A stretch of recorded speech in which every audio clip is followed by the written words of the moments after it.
السلام عليكم، مرحبا بكم في جربتها قبلك. بعد أسبوع طويل ما كانش كيما ريحة البراج اللي تعمر الدار. اليوم حضرت براج رخامي بطريقتي الخاصة، بسيط راقي وريحته دفا وراحة. بقاو معايا شوفوا طريقة التحضير خطوة بخطوة.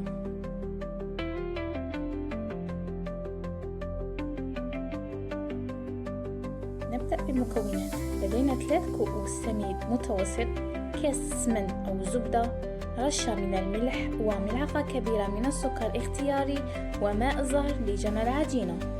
طريقة التحضير: في قصعة نضع 3 كؤوس من السميد، ثم نضيف رشة من الملح وملعقة كبيرة من السكر، ثم نضيف الزبدة. بعد ذلك نجمعها جيدا بواسطة الأيدي،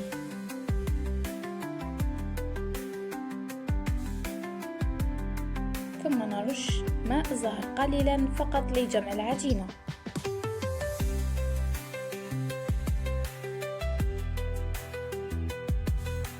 الآن الحشو: نستخدم كمية من معجون التمر، ثم ملعقة كبيرة من الزبدة ورشة من القرفة، ونرش قليلا بماء زهر ثم نعجن.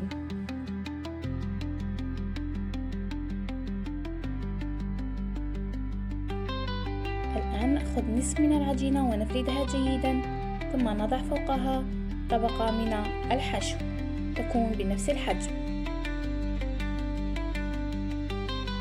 الآن النصف الثاني نقسمه إلى نصفين، القسم الأول عادي والقسم الثاني نضيف له ملعقة صغيرة من الكاكاو والقليل من ماء الزهر.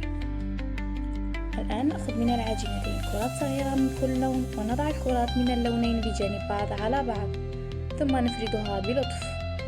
سنتحصل على طبقة فيها خطوط متداخلة أي رخامية. بعد ذلك نقوم بتقسيمها ولكم الاختيار. بعد التقسيم نقوم بالطهي على المقلاة.